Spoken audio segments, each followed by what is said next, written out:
made with love in all the various countries around the world. This is absolutely one of my favorite rings for many reasons. So the item number on this one is J371527. Incredibly limited, only 170 available in various sizes. I will tell you that this one, when we had it for one of our big silver event days, was one of the most popular items of the show, and mainly because of the size of the opal, the quality of the opal. So, speaking to the gemstones first, then we can speak to some of the actual symbolisms of the item as well. So, this is your sterling silver. This is your 18 karat yellow gold, and we'll talk about that solid gold on the shoulders in a little bit. Your gemstones around it are all bezel set. You've got your blue topaz, you've got your amethyst, your peridot, and then in the center is the star of the show. I think we can agree. So this is your Ethiopian opal. Ethiopian opals were only discovered in 2009. Really, they started mining these opals in 2010. But to give you the kind of cool story that you can share with your friends when they're asking you, what is that center stone? Is it real? Yes, it's real. It's absolutely 100% real. Comes out of the ground like this and was discovered by a farmer. So imagine a farmer walking the pathways of his property, checking the fence lines, things like this. And all of a sudden, he sees this unusual piece of rock, a small boulder that's half stone and half glowing like a rainbow. And then looks around and says, where in the world does this come from? Looks up, of all things, and there is a vein, a crack in the mountain. You can barely see it. Exploration started.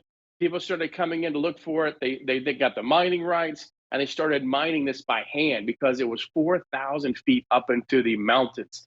They would drive their vehicles up there. They would take all the miners up there that were willing to work for the day with old school mining equipment. And to this day, here we are now in 2022 versus when it was discovered in 2010.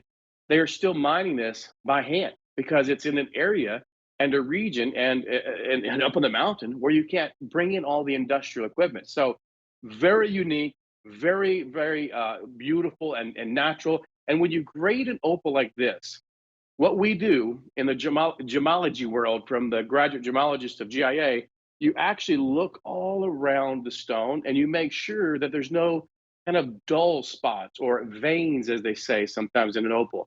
And we have done that with every single stone. So every one of these opals has been inspected, and you can see there's gorgeous coloring all the way around. You can even look underneath this ring and see the backside of the ring, and you'll see the opal glowing through the backside of the ring. So an amazing opportunity. And let's talk about some of the symbolisms as we give you a nice close-up of the ring itself, and I'll point out some of the details.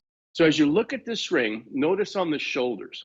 On the shoulders, you'll see a little pear shape of gold, right? It represents a raindrop. The raindrops are very important because the rain's very important in this region of the world for them. And that is all in solid 18 karat gold. It's not just plated. But also notice the little rope design going around the bezel there. It's not just a rope, there's a meaning behind it. So the rope design in the artisan world means being stronger together, to not try to do everything on your own. You're stronger with your friends, your family, your colleagues, your coworkers, your neighbors. It's much easier in life to have a team with you to help you. That's what this represents. So other symbolisms you'll find on here would be some of the little cobblestones, little patterns there, the little beads. And that represents your pathway. That represents your path to your home, your path to your place of worship, the path you would take to your friend's house, the path to the beach, things like this. So this is kind of like the guiding light in the pathway through all of this. So once again, item number here, if you're just tuning in, is J371527. It's our artisan crafted sterling silver Ethiopian opal gemstone accent ring. So while we've got this really good shot here and some more great close-ups here, I want to talk about some of the carat weights for you so you have a good understanding there. So total gemstone weights are approximately, it's about 1.4 carats in the opal. You've got about 66 points in the amethyst, which is just over half a carat. In the Swiss blue topaz, you're just at about a third of a carat. And peridot, once again, about a third of a carat. And when I'm talking about carat weight, though, remember, as we go through the show and anyone mentions carat weight is exactly what we're saying, weight. And I say that because it's often mistaken for size. So a gemstone, let's say a opal, is a very lightweight stone. So if you had an opal or an amber or something really lightweight, and it's say it's a 2 carat stone, it's probably twice the size of a sapphire or a garnet, which is a heavier stone.